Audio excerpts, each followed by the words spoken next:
Let us pray. O Lord, we give thanks for the bounty of our province, our land, our resources, and our people. We pledge ourselves to act as good stewards on behalf of all Albertans. Amen.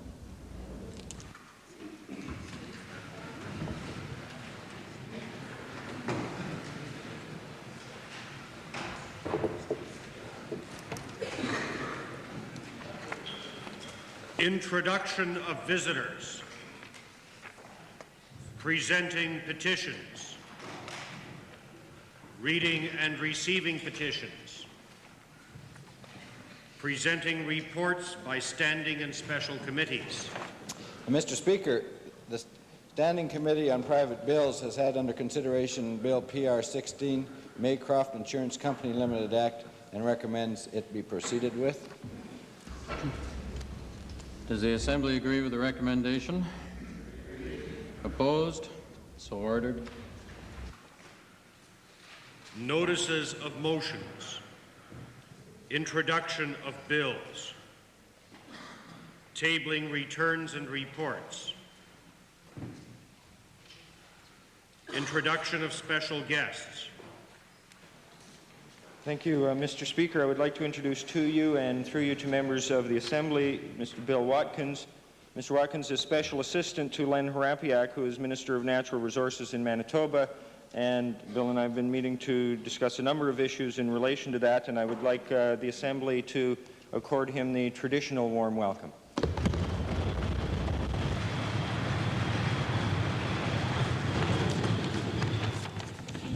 Mr. Speaker, I'd like to introduce to you and through you to the legislature a group of some 60 students from the Westbrook, grade 6 students from Westbrook School in my constituency. It's a school, Mr. Speaker, very close to where I live, and a school that my children went to and received their early years of education. It's a wonderful school. It's supported very strongly by our community.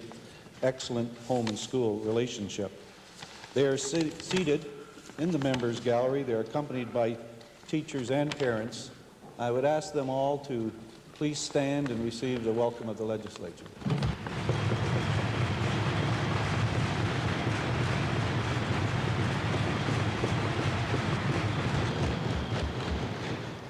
Mr. Speaker, it's my pleasure on behalf of my legislative colleague from Tabor-Warner and myself to introduce the council from the Municipal District of Tabor. I'd like to introduce the Reeve Cecil Wiest, the Deputy Reeve Ben Friesen, Councillors Lynn Winborn, Ed Shimbashi, and Don Leahy. I'd ask them to stand and be recognized. They're in the members gallery at present.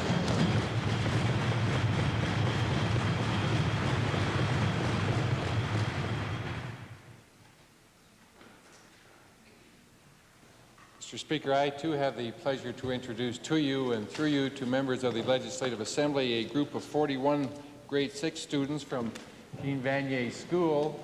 They're here with their teachers, Cheryl Espeter and Sharon Howish, and I would ask if they would rise to receive the very, very warm welcome of the Legislative Assembly.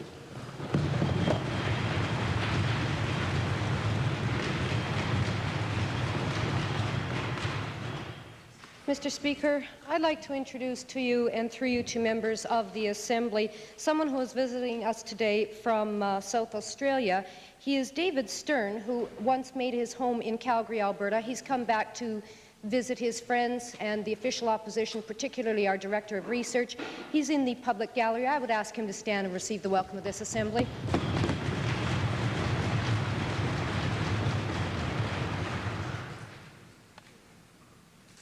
Ministerial statements. Oral question period. Yes, Mr. Speaker, I'd like to direct the first question to the Minister of Energy. Mr. Speaker, new gas contracts to Central Canadian buyers have been concluded, which precede the November 1st deadline by a month and a half, but include prices 7% below the previous Alberta border price. Mr. Speaker, the Minister has repeatedly stated that the November 1st deadline is only a target, and this government wants to be flexible about implementing deregulation then. My question, Mr. Speaker, is how can the minister continue to pretend that the November 1st deadline is not, in fact, the date for a deregulated system, given this Western gas marketing deal? Mr. Speaker, we've consistently said throughout the months leading up to this time that November 1st was a date that we were shooting for in terms of deregulation, that a number of steps had to be taken prior to that date because of concerns in industry, and one of those steps was the negotiations that would be taking place between Western Gas Marketing and the distributors in Eastern Canada, subject to the approval of that agreement by the producers in this province. So even though an agreement has been reached between Western Gas Marketing and the distributors in East Canada, that is subject to acceptance by the producers in this province. Supplementary question, Mr. Speaker. So it seems to be that we're on that November 1st, come hell or high water, what it does to our economy. And this, as I point out to the minister, the price of this deal are down 7%. Some people are predicting it could go down producer incomes by 30%. My question is to the minister, has the government yet established what price is too low for our gas? In other words, a level below which we will not let our gas be sold. Mr. Speaker, I can understand why the Honourable Leader of the Opposition is a little concerned and upset, because he's been preaching gloom and doom in this legislature with respect to these negotiations for months. And I think he's really disappointed that the results are the way they are with respect to that negotiation. The situation, Mr. Speaker, is that Western Gas Marketing certainly have completed a competitive marketing agreement with the 4 major distributors in Eastern Canada. And there are different markets, of course, but in the residential and light commercial market, the discounts are 20 cents per MCF at the Alberta border, which is a far cry from the predictions of $1 or whatever it was by that particular leader. That is in the residential and light commercial markets. In the industrial markets that already have been deregulated, Mr. Speaker. So November 1st has nothing to do with the industrial markets at all. That has already occurred. It occurred back in November 1985. So in terms of going full deregulation, Mr. Speaker, is really looking at the light commercial and the residential markets where deregulation, full deregulation would occur. Well, what a bunch of gobbledygook. I asked what the price was, and I get a bunch of nonsense from this minister, and people want to know. Ask it again. Mr. Speaker, the fact is the price is going down. This minister is well aware of it with deregulation. But my question is to the Premier, because he's taken great pains to explain that we still own our resources, which we're happy to know in this province. And he said that he will hold gas if prices fall too low. Now, my question simply is to the Premier then. Has the Premier established a specific bottom line for prices at this particular point, because it's not hypothetical anymore?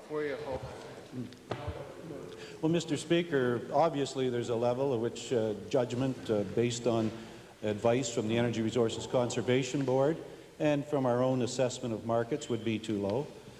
However, certainly the level recommended here by the marketing organization of TransCanada is at a 7% decrease, when we've seen the equivalent drops in oil prices being far, far greater than this.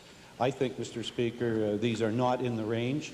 We're not going to try and predict a price in advance at which contracts would not be allowed, but just to advise the House and all people of Alberta that this is, looks like, a pretty good marketing effort in light of the way energy prices have dropped in the months ahead. And I think that we'll wait for the producers now to assess this and see whether they agree with that. Mr. Speaker, the Premier may think it's a pretty good deal, but to come back to the Minister of Energy, Mr. Speaker, is it the case that this Western gas marketing deal will save central consumers and cost our producers some $185 million per year? Would the minister confirm that figure and ask if that's such a good deal for Alberta? Well, Mr. Speaker, the total dollars, I don't have those numbers with respect to the volume. The volume of gas would be in the 770 billion cubic foot range, and if the honourable member cared to do some arithmetic, he could calculate himself, essentially.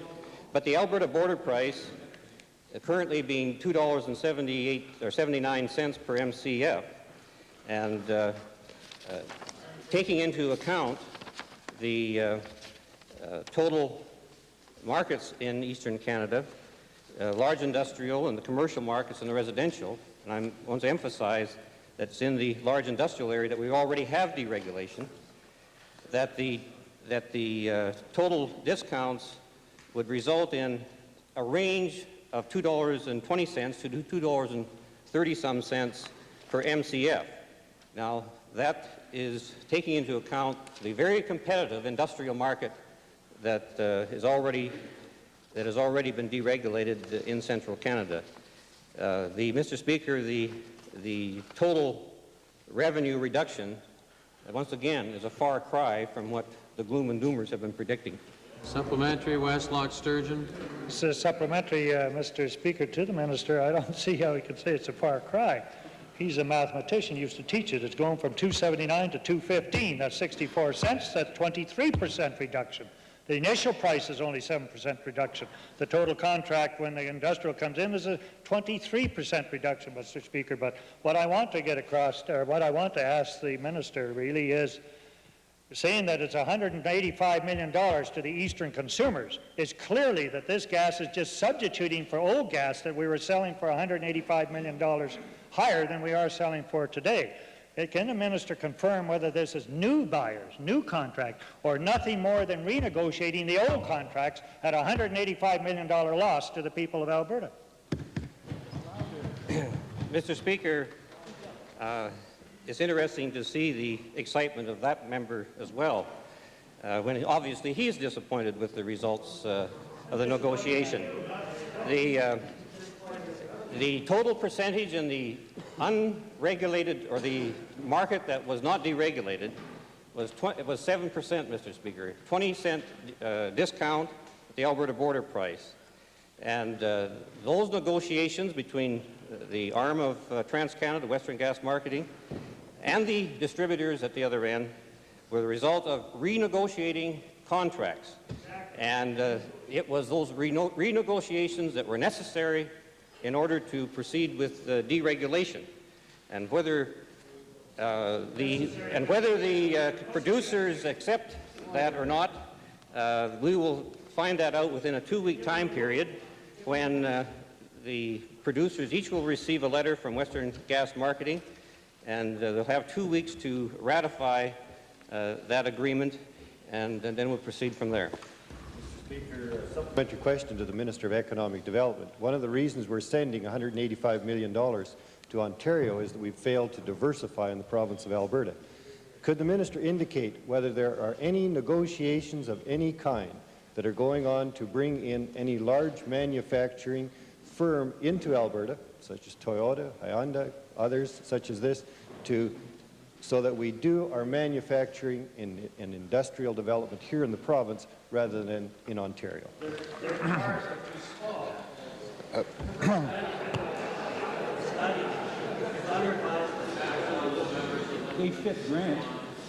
Mr. Speaker, there have been considerable efforts over the past 15 years to further diversify the Alberta economy with considerable success. The honourable member might have missed some major developments just recently in terms of a $400 million magnesium plant in southern Alberta, $200 million pulp mill in northern Alberta. There have been, as a result of, the honourable member would find this, I think, interesting, because he could educate his constituents. in the petrochemical area, in the recent years, there have been an increase in the number of downstream manufacturing plants in rubbers and plastics, totaling some 300 companies. In the high technology area, as a result of a number of initiatives we have, there are a myriad of developments providing highly skilled jobs to Albertans. In the service area, as outlined earlier by some other members of the government side, the increase in employment in Alberta year by year in the service area has been significant. I'm sure that the honourable member wouldn't like me to run over all of them, but there are many, many examples, sound examples of economic diversification.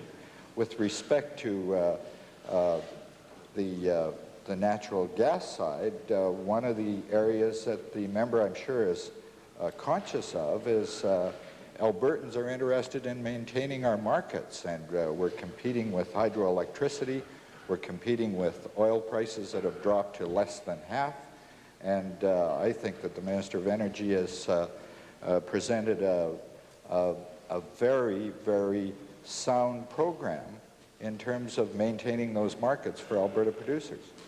Second main question, Leader of the Opposition. They didn't pound too hard that time, did they, Mr. Speaker? My question is, the second question dealing with government mismanagement is to the Premier. The Premier and Treasurer's statements seem to indicate that they are giving very serious consideration to no longer placing even 15% of our resource revenues in the Heritage Trust Fund by next year. My question to the Premier, what does this indicate about the government's policy on the growth of the fund, and specifically its use as a diversification tool for the future? Mr. Speaker, again, the Honourable Leader of the Opposition shouldn't take his reports secondhand. I'd be happy to tell him, and as we've mentioned in the House before, Mr. Speaker, that there are all kinds of options that are looked at in the period of reducing revenues. The Honourable Provincial Treasurer has taken some pains to go into details with the House. There will be a period of time when we'll be considering the conditions we'll be facing, and then we will present a budget, fiscal plan to the legislature, and we'll have full opportunity to debate it. Well, that's the type of pains that we've been getting, and it is painful, the answers that we're getting, I assure you, Mr. Speaker. But my question is yes, Henny Penny, you want to ask something? My question is to the Treasurer, Mr. Speaker. The resource revenues, of course, are going down drastically next year, so even placing this 15% into general revenues will be no panacea. My question is, could the Treasurer give us his best estimate of how much money that we're talking about here? Is it around $200 million specifically? Mr. Speaker, the member yesterday must have been visiting a sage, seer, and soothsayer to come up with that forecast, because that's not the one that we have been proclaiming. In fact, Mr. Speaker, we're suggesting that through the fall of '86 and early '87, demand will increase. Prices are stabilizing now, and we expect that the royalty revenue will be just as we expected, approximately the one-third that we predicted in our budget. And as we get closer to preparing the 1987-88 fiscal plan on the revenue side, of course, we will assess and review what in fact will be the projected revenue at that point. But to leave the misleading thought in this Assembly that there is some doom and gloom that has already been talked about with respect to revenue forecasts is absolutely a misstatement, Mr. Speaker. They've learned a new word. Now it's doom and gloom, Mr. Speaker. But, Mr. Speaker, my question is to the Treasurer. He might have noticed the prices have come down recently, but what assurance can the Treasurer give Albertans that the government is not giving active consideration to actually drawing down the capital of the fund itself to help patch up the fiscal mess that this government has put us in? Mr. Speaker, from time to time, one sits back and evaluates the sort of profile that you hear from across the way. And the one thing that I've concluded, Mr. Speaker, is that it's obvious that the members of the Socialist Party opposite have never been in the position of having to evaluate risk, having to consider a set of alternatives, and have never had their neck in the line in the private sector. And it's for that reason, Mr. Speaker, that they don't understand the way in which this process operates. Clearly, Mr. Speaker, clearly, in a private sector approach, when you drive a decision based on the resources available, you must always consider the range of options before you. And the only realistic way to do it is to assess all the variables which are before you, design a management plan which fits that set of scenarios, and take appropriate action as a result. Mr. Speaker, when he talks about all Albertans, I can underscore the fact that all Albertans will understand exactly that process. And I know, Mr. Speaker, in quoting you just this morning, that we will pledge ourselves to be good stewards for all Albertans, Mr. Speaker, and that's exactly what we'll do. Well, have you ever noticed when the treasurer doesn't have any answers and he gets his rhetoric and he gets up there shouting? It's a, bankrupt of ideas, but we love the rhetoric, Mr. Treasurer. My question is to the Premier. Maybe we'll get some more answers and less rhetoric, Mr. Speaker. I would suggest that we agree with the government that Albertans have generally supported the trust fund concept as protection for our children's future. But in view of the answers that we're getting here today about taking the capping away and perhaps even cutting into the capital, as we didn't get an answer, what new initiative does the government have in mind now that it looks like they're considering all these options? Mr. Speaker, one item that the honourable member talked about was taking the capital away from the trust fund. It's never been given consideration. So, Mr. Speaker, what I think, if they'd been listening, the provincial treasurer did say is that the opposition, believing as they do in state control and government regulation, having no appreciation for risk and reward, the very things that built this province, as the young people today who are in this assembly know, personal freedoms and individual initiative built this problem.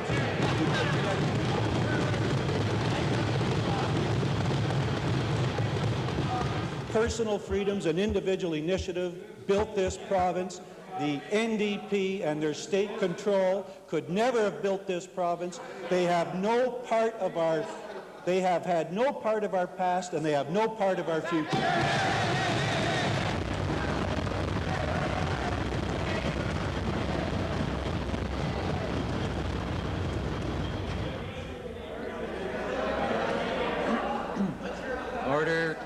Order, please. The chair would like to observe the fact of the matter that, yes, today is Friday. It sure sounds like it. Member for Westlock Sturgeon. Mr. Speaker, it falls on me to bring back a bit of decorum to this session.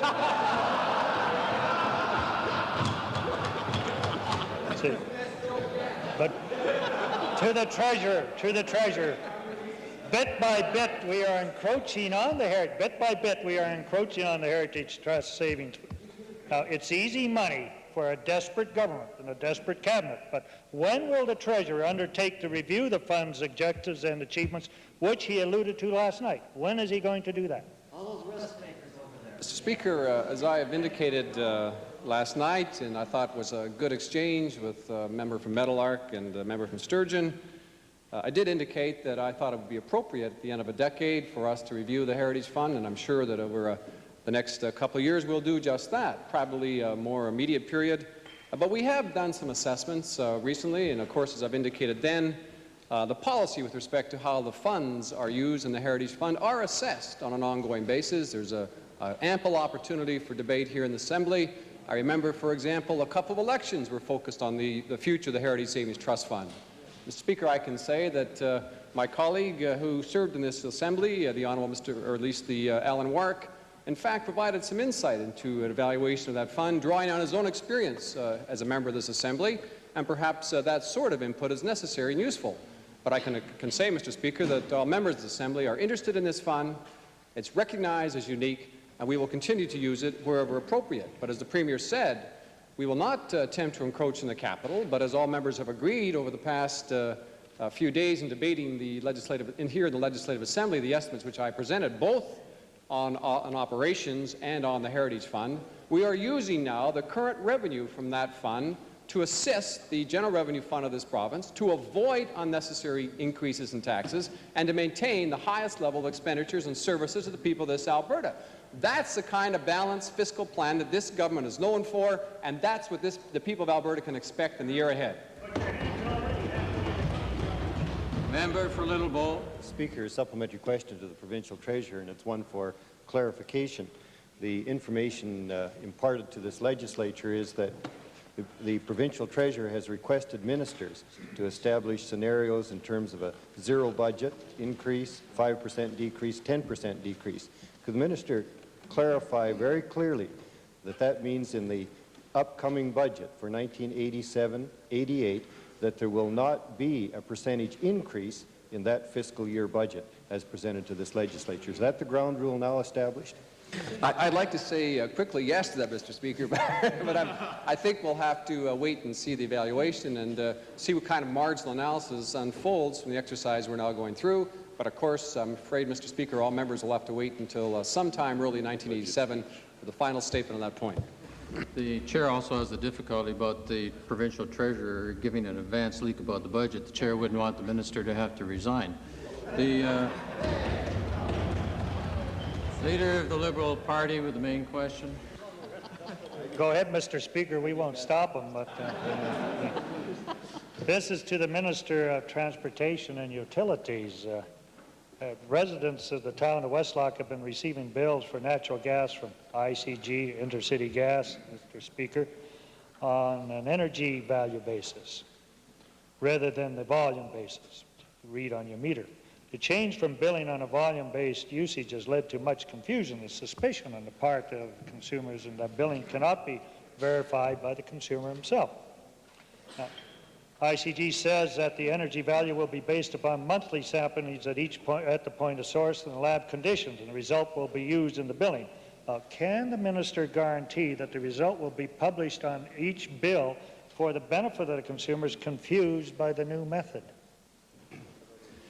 Mr. Speaker, having not been aware of the problem or even the length of the explanation that the honourable member made, I would have to look at what that is before I would provide the honourable member with an answer, and I'd be pleased to do that if he would forward it to me. Mr. Speaker, I'm sorry, maybe I should have presented. I thought as Minister of Utilities you'd be familiar with the fact that they're moving to an energy-based charge throughout the province.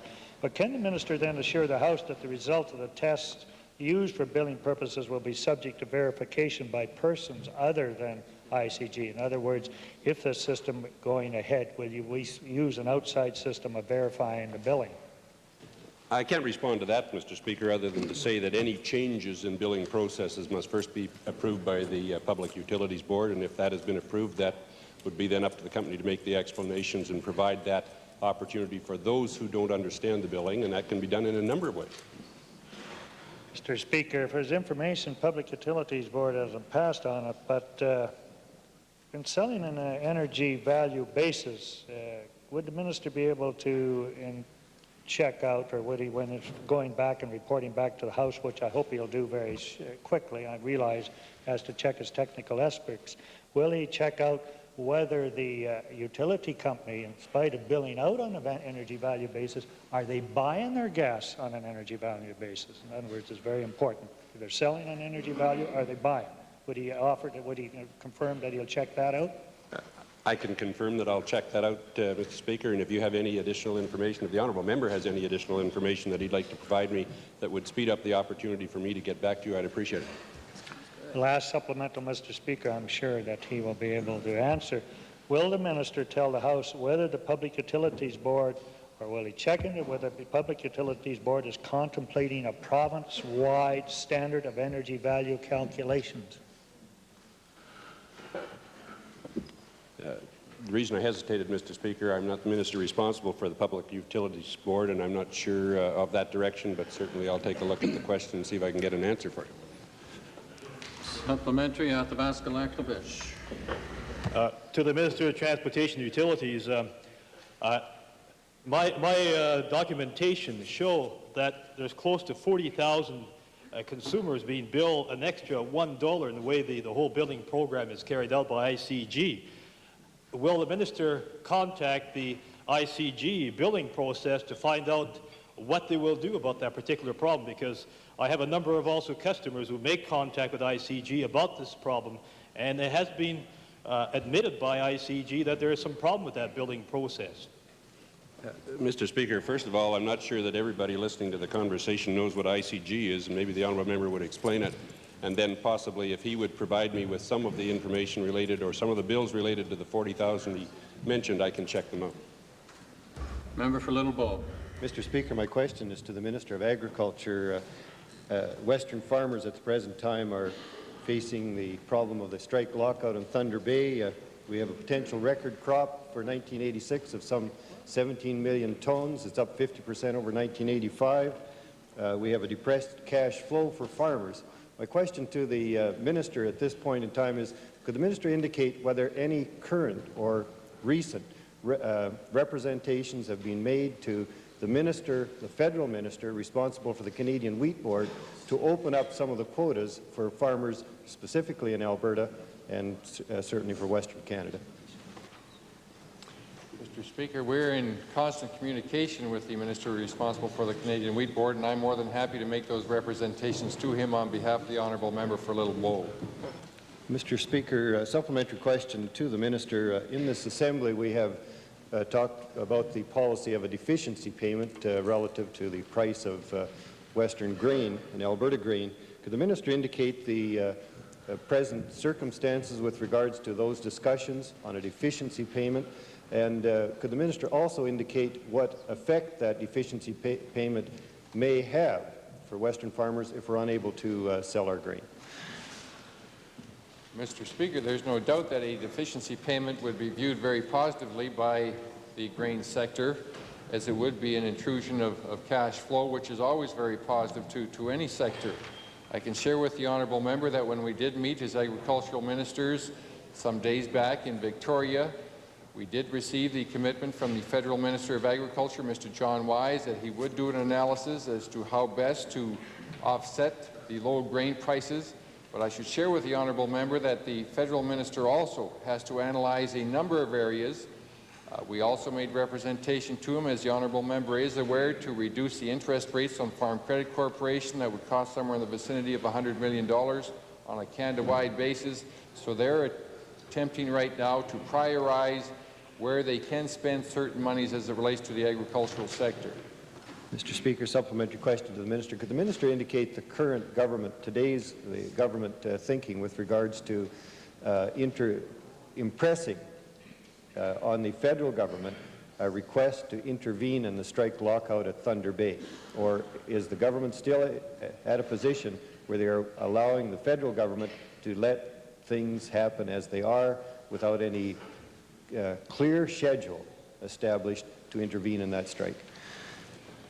Mr. Speaker, the honourable member's statement is just somewhat misleading, and I'm sure he would agree to that himself, in view of the fact that we did pass his motion of endorsement of this government's actions as it relates to the strike itself, of which the honourable member supported, whereby the endorsement was forthcoming from this Legislative Assembly as to the positive action that this government has taken in prodding our federal government to make sure they react in a very positive way in resolving the situation at Thunder Bay.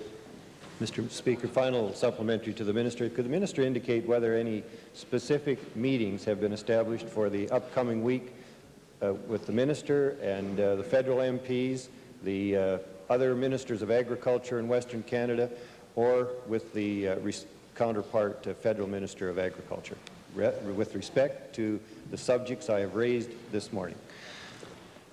Yes, Mr. Speaker, as I indicated to the honourable member, I'm not sure whether it was yesterday or the day before, that I had conversations with some of my federal colleagues, the federal members of Parliament from Alberta, and I am continuing those discussions. We are going to be meeting on a personal basis with a number of them starting tomorrow and following through next week.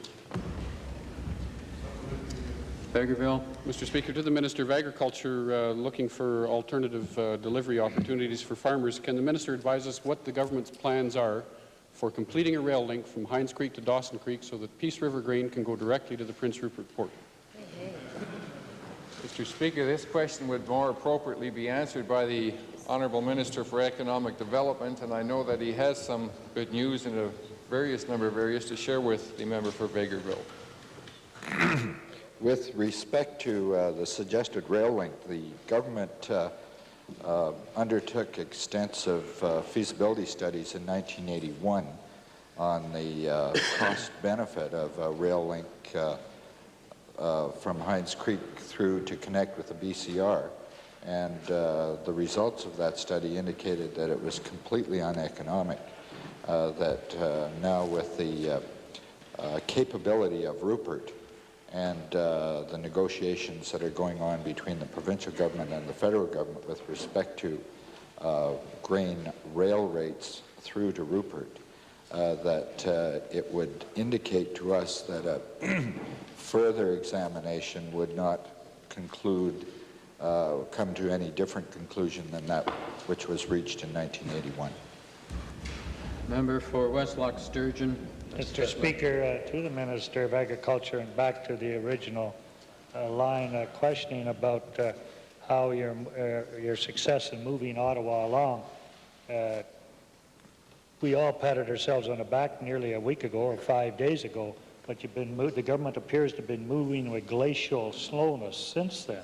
Would the minister get out and start using some of the media and some of the publicity at his fingertips and really start putting the same type of heat on the Prime Minister that we had to do to remove the PGRT to get them to reconvene Parliament and let's go ahead? Let's not just sit on our laurels. Can we put some kind of pressure on him? And will the minister agree to do that?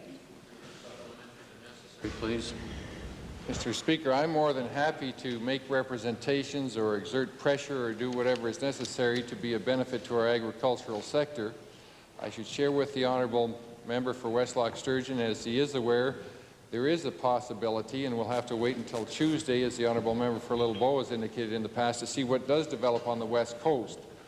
And it is my understanding that the federal government would like to look at both these cases in the event that legislation has to be introduced or there is required a recall of Parliament.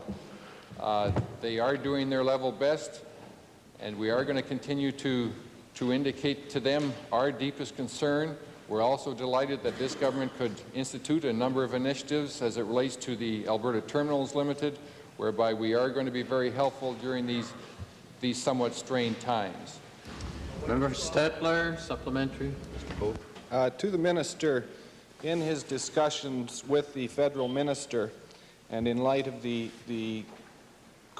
seeming constant pressure for a deficiency payment, has he discussed the possibility of a payout this fall under the Western Grain Stabilization Act and a possible bolstering of that program as a means of getting some needed cash to Alberta grain farmers? Mr. Speaker, it's as we indicated to previous questioners, the federal minister is presently analyzing that with a number of other options. And if I could just take this opportunity too, Mr. Speaker, to commend the honourable member for the fine work he is doing on the Alberta Grain Commission and the recommendations that he and his group have made to this government, whereby any type of payment should be done on the basis of being market neutral. And I'd like to commend the honourable member for the superb work that he is doing. Member for Lloydminster. Member for Lloydminster, followed by the member for Athabasca-Lac-La-Biche. Thank you, Mr. Speaker. And my question is to the Minister of Environment. I understand that there's been contracts awarded on projects involving the Old Man River Dam. And could the Minister expand on which firms were successful and the dollars that this amounts to? Mr. Speaker, this morning the government issued 3 news releases with respect to construction work in southern Alberta. First is a contract for $25.5 million that's been awarded to a firm, Kirchhoff Hyundai, a joint venture. It's for tunneling work to the Old Man River diversion tunnels. The work's expected to begin this fall, completed by March 31, 1988. And the employment opportunities will peak by next summer with 200 persons on site. Second contract that was awarded this morning was for $6.3 million to Boatel Remote Site Feeding Limited for the provision of catering services at the Old Man River Dam project construction site. We anticipate that the population in the camp that will be organized with respect to the construction project will reach about 100 this fall. and occupancy will rise and fall in stages, peaking in the summer of 1989 with up to 600 people living in the camp.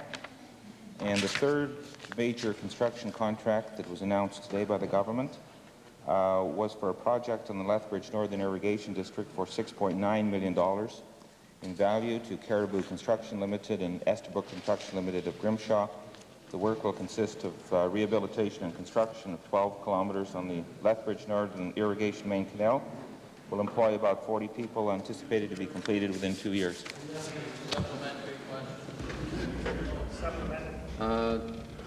Additional supplementary, Lord Minster.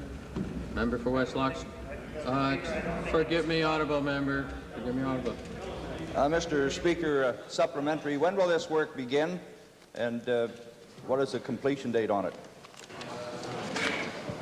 First part of the question has been answered. Second question, part of the question. Well, in terms of the completion date of the Old Man River Dam, we've already talked about that and discussed that on numerous occasions here in the Assembly, Mr. Speaker. In terms of the construction work on the 12 kilometres reach of the Lethbridge Northern Irrigation District Main Canal, we anticipate that work being completed over the next 2 years, and our deadline is June of 1988. Thank you. Supplementary, Lord Minster. Not West Loch Sturgeon. Mr. Speaker, I don't think they give them any more than that to ask. But I'd like to compliment, Mr. Speaker, I'd like to compliment the Minister on a very thorough report. When can we expect the same type of report on the Kananaskis Hotel development? Question does not relate to that. Ministry, supplementary, Calgary Mountain View. Old Man Dam. Thank you, Mr. Speaker. Thank you. Calgary Mountain View. Thank you, Mr. Speaker. To the Minister, based on the information he gave the House in his answer, how much of this money contained in the contracts that are being awarded are going to be going to Alberta-based and owned businesses? I think that's an important question, Mr. Speaker. In terms of all contracts that come by way of recommendation to me, I take a personal interest in reviewing them. And in terms of the contract in the Lethbridge Northern Irrigation District, that will include 40 Albertans who will be employed in it, 12 kilometers of work, construction, we anticipate that will be 100% Alberta content.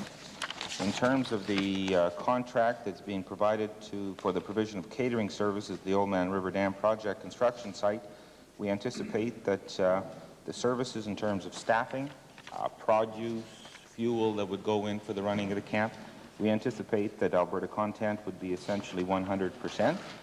And in terms of the Old Man River Dam project, the diversion tunnels, contract for $25.5 million that will employ several hundred people by the summer of 1987. Very thorough review of that particular contract in terms of the technology and in terms of the people involvement, in terms of the supplies. We anticipate approximately 90% will be Alberta content. The other remaining 10% will be certain technical types of equipment of the type of the tunneling equipment that are not readily manufactured or available in the province of Alberta, quite similar to the tunneling project that was initiated, I believe, yesterday by my colleague, the Minister of Transportation and Utilities here in the City of Edmonton, and that has started within several blocks of this particular facility in terms of LRT here in the province of Edmonton. I think these contracts are just... City of Edmonton. I think these are just excellent projects and good news for the construction industry. And Great opinion. Member for Little Bow. Mr. Speaker. Mr. Speaker. Okay, I know it's at the end of the question, but the point of order will be on the question. Sorry, honourable member. Mr. Speaker, my question is to the Minister as well. Could the Minister indicate whether all land purchases have been concluded now with regards to the Old Man site, and if not, what portion are not agreed upon? Interestingly enough, Mr. Speaker, responsibility for land purchases does not fall under the jurisdiction of the Minister of the Environment, and I think that it would probably be appropriate if my colleague, the Minister of Public Services, Supply and Services, who is responsible for land acquisition, might want to respond. Very briefly in answer to the question, all lands have not been purchased, but all lands necessary for this work are on hand to the best of my knowledge. If the honourable member wants a more detailed report as to which lands have been acquired or percentages, I'll take it as notice. The member for Athabasca Lac La Biche, followed by the member for Edmonton Goldbar. To the Minister of Transportation. Mr. Speaker, my question this morning is to the Minister of Transportation. It relates to a situation in Fort Assiniboine where truckers working for contractors on the government project are being paid only 47% of the government hauling rate. They are very upset that as local truckers they are being discriminated against by government contractors.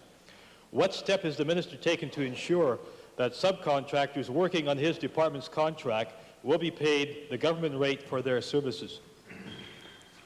Mr. Speaker, it may take me a moment to explain, to clarify the impression left by the honourable member of a government contract. There was a policy that was enunciated in March of 1984 which related to truck haul of gravel and asphalt contracts from a government-controlled source of gravel. In addition to that, truck haul on contracts where the contractor obtains the material from a source of the contractor's choice. That particular contract is called contractor supply. From the government's point of view, the contractor will provide the product on the road at the site, and where he gets his gravel from, or she, or the company, is their business.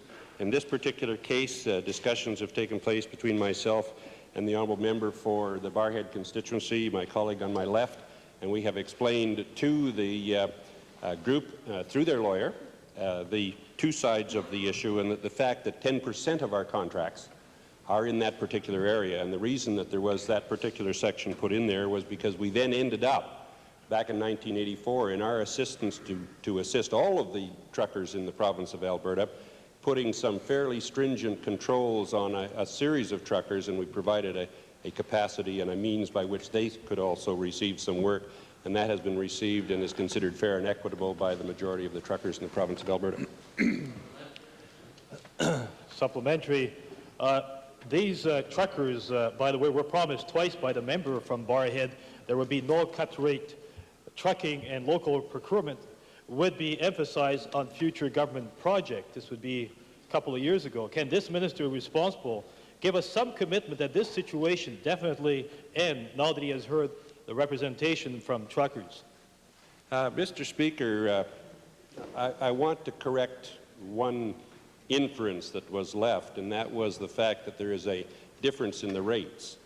The rate established by the contractor with whoever the truckers were that he was using on that particular job was offered to those other truckers as well, and that was not a reduced rate. That was a negotiated contract rate between the two private sector companies, the pit owner and the contractor himself. We have no involvement in that. If it is a government pit, there are government rates by which all truckers adhere to and all contractors adhere to.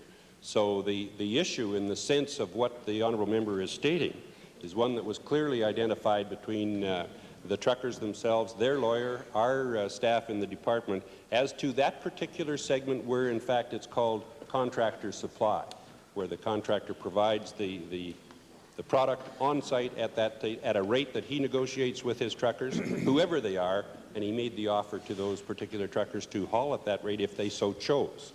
I might also say, Mr. Speaker, and you're not going to let me. The chair has received notice that there will be a point of privilege raised at the end of question period with respect to this line of questioning. Member for Athabasca-Lac-La-Biche. As some companies working for government contractors are not getting even half of the government rate for trucking, why will the minister not make fair rates for subcontractors a requirement for firms wishing to do government work? Some people, it's a little more difficult to pound it in. That's right. So I may have to speak slower to say this. 90% of the contracts of, you don't know, I'm sorry, I'm going to just clarify it for you, sir. 90% of the contracts that are awarded in the province in any given year are under what is called the use of pits that, in essence, the government either has or has contracted with to do the work. In those or on those projects, there is a government haul rate that is established. There's no problems in that. Now, to cover off so that we help the little guy, that ordinary trucker, I use the term ordinary because I've heard it quite often. Keep going. It's okay, keep going, Dad. Keep going. The ordinary trucker we went far enough to say that where we're going to cut off, a company, for example, that has 15 trucks, can no longer use 15 trucks on that job because of policy we established a number of years ago to help all of them. We now say there's a limit of 3 trucks. That particular person and any of those other companies have an option where we use the contractor supply concept to use those other trucks. This particular job was one of those. And the total of all of the work in the province this year or any given year has been around 10% of the total. That is considered to be fair and equitable. In the case of this particular area, there was about $2 million worth of contract government rate jobs. In essence, where there's a requirement that 50% of the trucks used on any of those jobs must be local by our decree. They receive the government rate. If there happens to be a project in that 10% factor in that area, and this unfortunately has to be one of those, and I'd say unfortunately in a sense because that's the issue that's there, then those other truckers have an option. Now, the other work is finished. I'm not sure of the spread individually for the trucks, but it is a policy that was established and we still adhere to, where it is fair and equitable to all concerned, all parties, the large trucking outfits, the individual single trucks. Good answer. The time for question period has expired. Might we finish this line of questioning? Is there agreement to that? Opposed, if any? Final supplementary, Athabasca Lac-La Biche. Okay, that is the point I'm trying to make, is the 10% which are not covered by the government policies. Now, I did not get the answer from the minister. Will he be looking at those government contracts which are not Crown pit, in terms of making sure the subcontractors are not unfairly paying low rates to those particular local truckers? Because I think that's the issue in this whole dispute.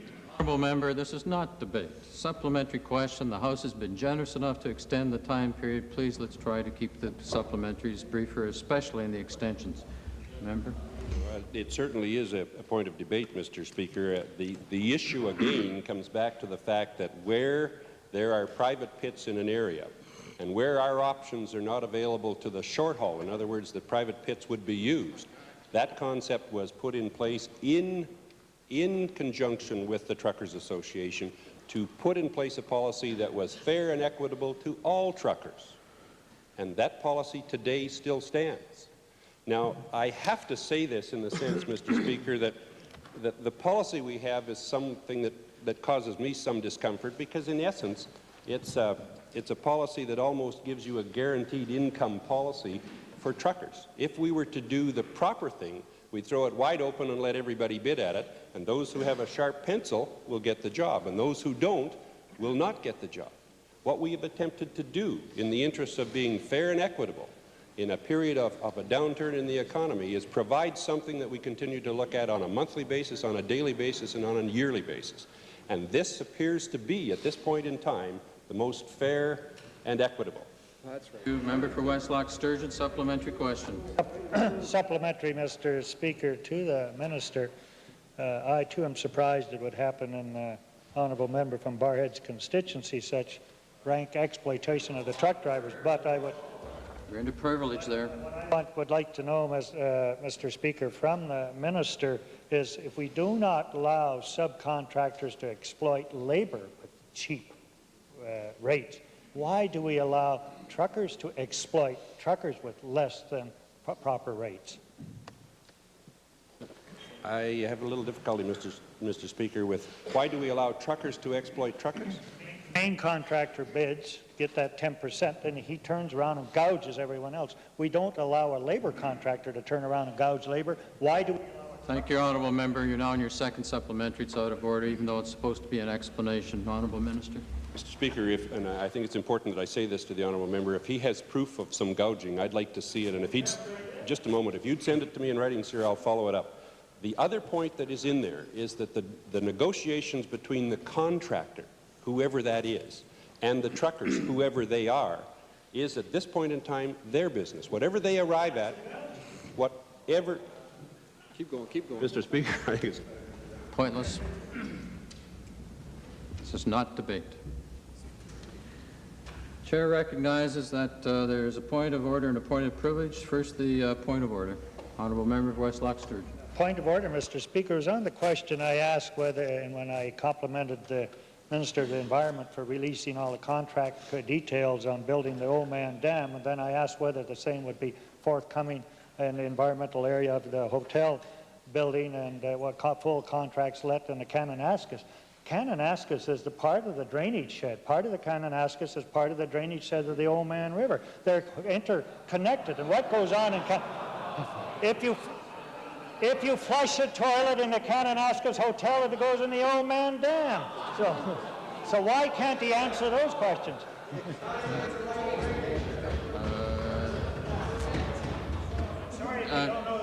Sorry. But to the point of order, and the citation from Beauchesne or from standing orders would be terribly helpful to the chair because it doesn't seem to be germane to the discussion. Point of order, Mr. Speaker, that it's, in my respectful submission, that it is an abuse of the rules to make what is patently a ministerial statement in the form of a question, use up question time. There is a place on the order paper for that, and if you need assistance from Beauchesne, 368, and compare Rule 370. Thank you, Honourable Member. That is a separate point of order than what is under discussion at the moment.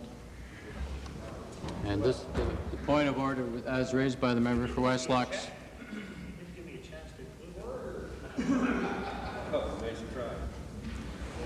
I think, in the opinion of the chair, it's patently obvious that to try to stretch our geography all the way from Kananaskis in terms of the supply of water, whether it's going through the sewer system or otherwise, is really stretching the issue somewhat.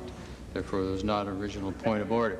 With respect to the second point of order, as raised by the member for Edmonton Strathcona, the chair did indeed have some difficulty with the matter that the length of the reply could well have been given in a ministerial statement to the Assembly, but nevertheless, the format is generally accepted within the tradition of the House, and perhaps it could have been drawn out in a series of supplementary questions rather than all of it coming together in one lump sum.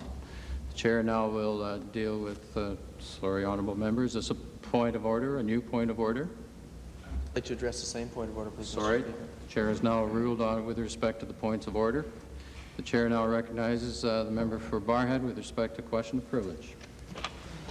Thank you very much, Mr. Speaker. Earlier in question period this afternoon, the member from Athabasca-Labish made a statement with respect to the member from Barrhead, in which he stated, and I haven't had an opportunity to check the blues, but something along the lines of the member having promised twice that certain things were going to happen.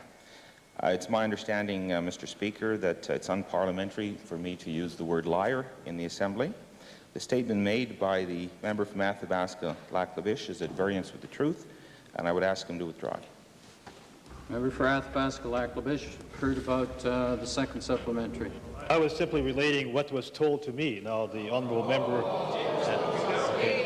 Okay, I'll finish. Now the honourable member has corrected me. I withdraw the statement I made relating to that.